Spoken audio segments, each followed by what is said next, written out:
नमस्कार, जय श्री राधे। मैं हूं करिश्मा कौशिक और आप सभी दर्शकों का एस्ट्रो तक चैनल पे बहुत बहुत स्वागत है। एस्ट्रो तक को देख सकते हैं तक ऐप से, तो अपने मोबाइल में गूगल प्ले स्टोर पे जा करके तक ऐप डाउनलोड कर लें।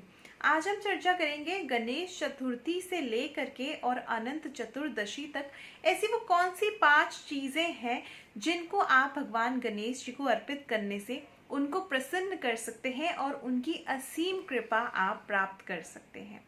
बहुत ही सरल चीजें हैं जो आप नित्य रूप से इन 10 दिनों तक भगवान गणेश जी को अर्पित करेंगे तो आपकी हर मनोकामना जो है वो अपने आप ही पूरी हो जाएगी।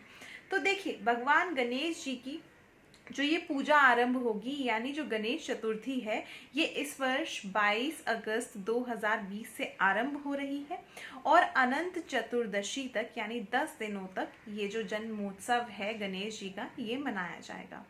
तो देखा जाए इस समय पे इन 10 दिनों में आपको वो 5 चीजें हैं जो अर्पित करनी है। तो जान लेते हैं इन वस्तुओं के बारे में।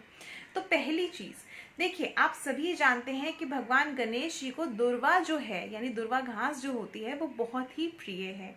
तो इसीलिए भगवान गणेश जी को नित्य रूप से यानी इन 10 दिनों में आप जो है भगवान गणेश जी को 5 दुर्वा घास की गांठें जो है उनके मुकुट पे जरूर चढ़ाएं। चरणों में नहीं चढ़ाना है, इस चीज का ध्यान रखें। तो आपको अगर धन से संबंधित किसी भी तरह की परेशानी आ रही होगी या फिर आपके जीवन में ग्रह कलेश चल रहा होगा तो वो शीघ्र ही समाप्त हो जाएगा। इसके साथ ही साथ आपकी हर मनोकामना भी पूर्ण हो जाएगी। बात करते हैं दूसरी चीज की कि आपको कौन सी वस्तु चढ़ानी चाहिए जिसकी वजह से भगवान गणेश जी की कृपा आप पर बरसती रहे। तो देखिए, यदि आपकी कुंडली में शनि दोष है, शनि की ढैया, 7.5 या फिर महादशा या अंतरदशा चल रही है, तो आपकी कुंडली के अनुसार आपको शनि के शुभ प्रभाव नहीं मिल पा रहे हैं। तो इसीलिए भगवान गणेश जी को प्रसन्न करने के लिए और साथ ही साथ शनि देव को प्रसन्न करने के लिए केवल एक ही चीज है। अब क्या है वो चीज? शमी का पौधा यानी शमी पत्र जो है भगवान गणेश जी को अर्पित करने से शनि देव की कृपा भी आप पर बरसती है, उनका किसी तरह का प्रकोप भी नहीं होता और साथ ही साथ अगर देखा जाए आपकी कुंडली में शनि के दुष्प्रभाव अगर पड़ रहे हैं तो उनसे भी आपको छुटकारा मिलता है और साथ ही साथ भगवान गणेश जी भी प्रसन्न रहते हैं। तो इन दोनों को केवल आप शमी पत्र से ही प्रसन्न कर सकते हैं। तो आप जो है शमी पत्र इन 10 दिनों तक भगवान गणेश जी को जरूर अर्पित करें। बात करते हैं तीसरी चीज की।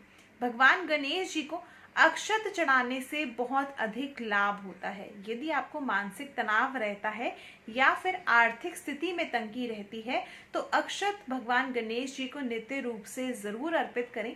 इस चीज का आप ध्यान रखिए कि जो अक्षत हो यानी जो चावल हो वो पूरा दाना हो, टूटा हुआ ना हो, क्योंकि टूटा हुआ दाना जो होता है चावल का वो खंडित माना जाता है। तो चावल अर्पित करने से भी भगवान गणेश जी को, कच्चा चावल यानी अक्षत अर्पित करने से भी भगवान गणेश जी प्रसन्न होते हैं। चौथी चीज की बात करेंगे। भगवान गणेश जी को भोग में लड्डू और साथ ही साथ मोदक बहुत अधिक प्रिय हैं।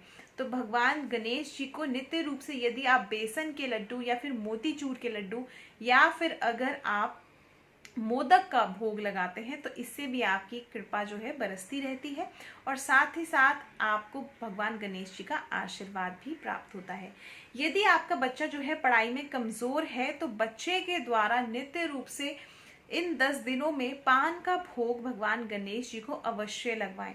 शिक्षा से संबंधित यदि किसी भी तरह की परेशानियां आ रही हैं तो यह शीघ्र ही समाप्त हो जाएगी। इसके साथ साथ यदि आपकी कुंडली में वाणी दोष है यानी वाणी आपकी सही तरह से नहीं आप बोल पाते हैं, बोलने में कहीं ना कहीं कमी रहती है, तो इससे भी यानी पान जो अर्पित करेंगे आप भगवान गणेश जी को तो इससे भी आपको लाभ जरूर प्राप्त होगा। अंतिम वस्तु की बात करेंगे। भगवान गणेश जी को सिंदूर जरूर अर्पित करना चाहिए, उनको सिंदूर बहुत अधिक प्रिय है। तो भगवान गणेश जी को नित्य रूप से सिंदूर अर्पित करें और साथ ही साथ उसी सिंदूर से टीका आप अपने माथे पर भी करें। तो आपको यदि किसी भी नकारात्मकता घेर लेती है या उनका प्रभाव आप पे रहता है या फिर आपके घर में वास्तु दोष उत्पन्न हो रखा है तो घर के दोनों तरफ यानी मुख्य द्वार के दोनों तरफ यदि आप स्वास्तिक बना लेते हैं उसी सिंदूर से, तो आपके घर का वास्तु दोष भी समाप्त होता है, नकारात्मकता भी समाप्त होती है। तो इसीलिए इस तरह से आप ये कुछ खास उपाय हैं जो आप कर सकते हैं, जिनकी वजह से भगवान गणेश जी की कृपा आप पर जरूर बरसेगी। तो इसी के साथ मैं लेती हूँ इजाजत। नमस्कार, जय श्री राम।